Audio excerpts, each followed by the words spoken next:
Untuk acara setelah ini, tentunya ini merupakan salah satu upaya dalam pembelajaran PKA, khususnya terkait dengan best practice, sehingga apa yang sudah dipelajari di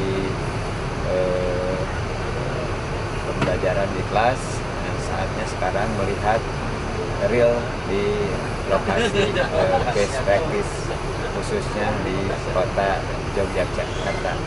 Mudah-mudahan dari apa yang dilihat, dikunjungi menjadi bahan inspirasi untuk aksi perubahan masing-masing peserta diklat, sehingga ini merupakan salah satu bentuk upaya untuk meningkatkan pelayanan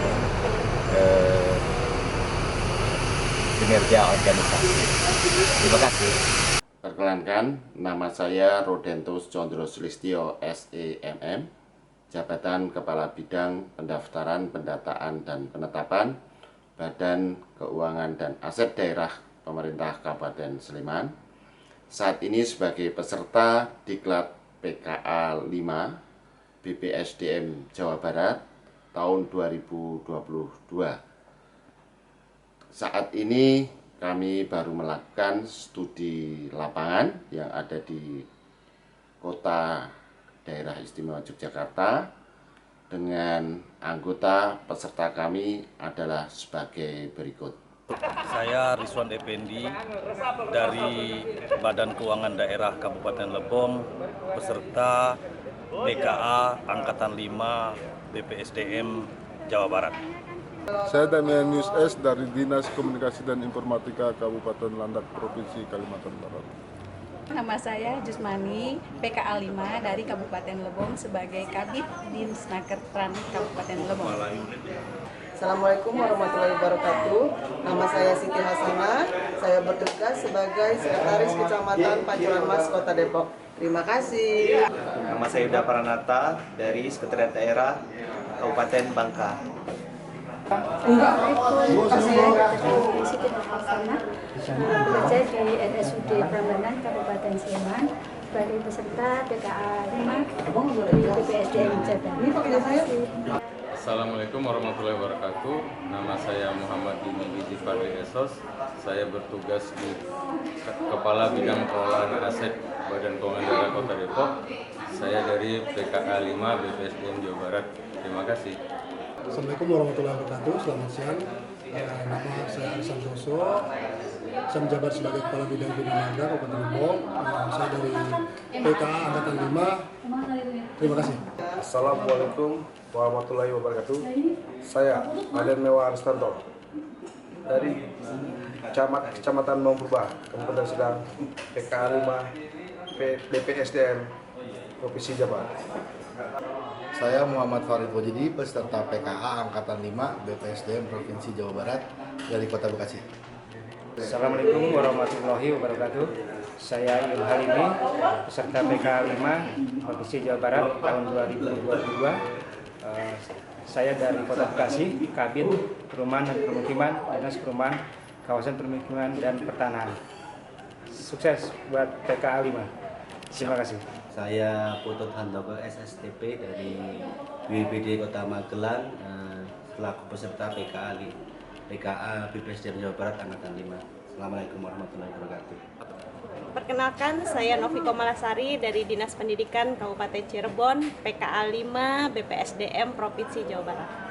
Saya Sika Prista Segalahi dari Kota Bekasi. Saya peserta Diklat PKA 5 dari Provinsi Jawa Barat, jabatan sebagai Kepala Bidang Dinas Arsip dan Perpustakaan Daerah Kota Bekasi. Saya Judisiar Siregar, Kabupaten Deli Serdang sebagai Kepala Badan Pendapatan Pajak Daerah. Perkenalkan, nama saya Christian, Kepala Bagian Protokol dan Komunikasi Sekretariat Daerah Kabupaten.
oleh pimpinan rombongan pemerintah Provinsi Jawa Barat kepada Kepala Badan Pengembangan Sumber Daya Manusia Provinsi Jawa Barat, Bapak Dr. Heri Anasari, SD Minister Development Planning, dengan hormat kami silakan.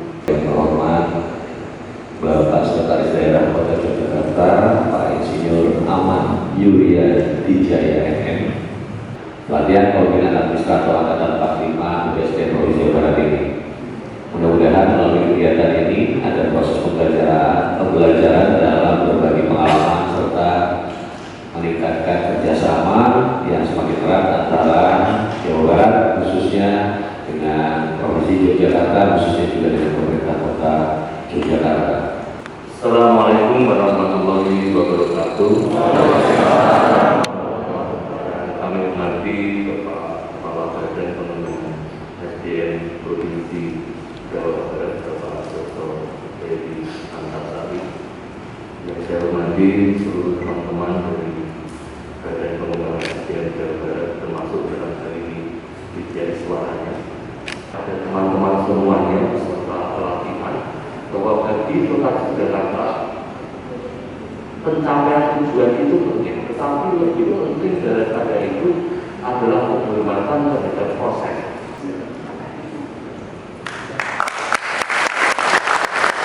Ini mengambil dari semua jejak sumbu filosofis titik-titiknya titik sekarang.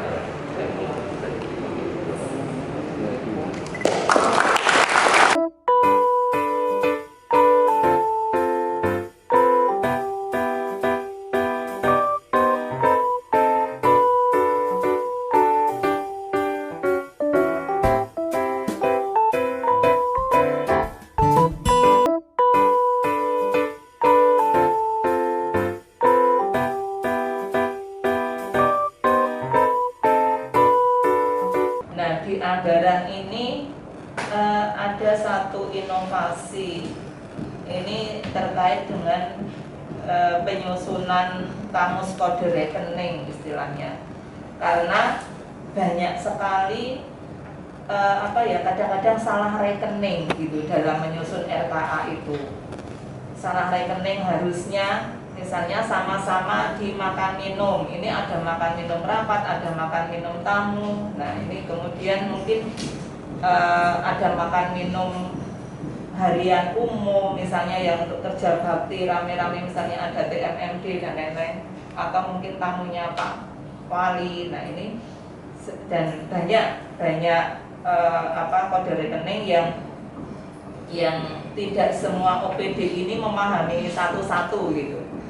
Perkenalan Bu, saya dari Sumatera Utara, dari Serang. Kebetulan saya kepala bidang pajak daerah. Mungkin sedikit sering aja Bu, karena mungkin di beberapa daerah juga hal ini bisa jadi hal yang sama. Mana tahu juga nanti di Jogja ini ada lebih informasi yang bisa saya adopsi nanti untuk di daerah saya. Yang pertama Bu, terkait penindakan bagi pajak yang mungkin enggan bayar, kemudian atau barangkali memang tidak berniat bayar gitu. Nah ini untuk kita di Jogja sejauh mana di kantor tersebut. Nggak tahu nanti ada bisa seperti perwal atau seperti apa yang bisa kami adopsi, bisa kami lakukan, karena memang tadi informasi juga setelah disampaikan ada 150 miliar di pajak sebagai utang. Kami lebih besar lagi Bu, kami 255 miliar. Dan kami berencana kemarin mau koordinasi dengan Kementerian Dalam Negeri di Kyuda, rencana tanggal 19 kami ke sana. Bagaimana solusinya itu? Namun barangkali informasi yang lain bisa kami dapatkan di sini Bu. Nah kemudian terkait self assessment Bu, pajak daerah itu apakah kita lakukan verifikasi juga Bu di Jogja? Kemudian di mana kita buat teknisnya? Barangkali bisa juga kami adopsi nanti. Karena terkadang self assessment ini wajib pajak itu tidak begitu dia tidak 100% melaporkan pajaknya. Kadang-kadang cuma segini pendapatan kami dan seterusnya. Nah, kemudian yang ketiga Bu, saya apakah di Jogja juga ada rekomendasi dari KPK terkait penggunaan tapping alat perekam data itu seperti apa? Karena di daerah kami sedikit agak tidak tepat ya, karena antara vendor dengan kami ada sedikit data yang tidak cocok gitu dan ada keterbatasan sebagai OPD gitu. Saya kira itu pertanyaan yang tiga itu barangkali ada masukan, kemudian ada nanti data seperti bentuk perwal terkait penindakan dan seterusnya. Mana tahu nanti seperti yang Ketua bilang kami bisa dapat juga soft copy-nya untuk kami terangkan di sana. Terima kasih Bu. Assalamualaikum warahmatullahi wabarakatuh. Bangga dan bangsa daerah administrasi pembangunan. Kita juga ada tadi disampaikan di Jogja juga ada SIM pelaporan untuk realisasi keuangan juga. Itu apakah sudah terintegrasi atau masing-masing menginput untuk realisasi keuangannya? Tadi kan ada laporan realisasi keuangan bulanan yang disampaikan setiap bulan ke BPKAD dan ada juga laporan realisasi fisik dan keuangan yang disampaikan yang di Adkom itu. Apakah ada korelasi atau hubungan terintegrasi atau masing-masing punya sistem masing-masing antara BPKAD maupun Adkomnya? Yang kedua, tadi di bidang aset ada jejaring kerja hubungan antar lembaga dengan Diskominfo dalam rangka membuat aplikasi e-lelang. Nah, itu bagaimana prosedur kita menjalin hubungan komunikasi dengan Diskominfo kalau di Jogja dalam rangka membuat aplikasi? Maka ada sistem kerja khusus ataupun ada sejenis suatu biaya dan lain-lain lah secara umum untuk kita menjalin hubungan dalam rangka membuat aplikasi sendiri.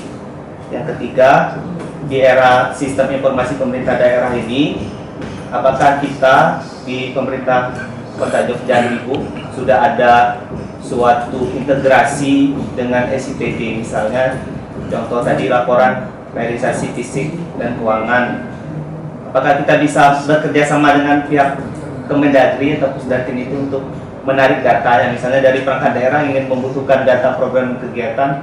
Kalau di Jogja ini sudah ada belum upaya-upaya ke SIPD untuk menarik data untuk dimanfaatkan dalam aplikasi kita? Terima kasih. Tadi disampaikan Bu, itu tertarik saya angka 13 itu.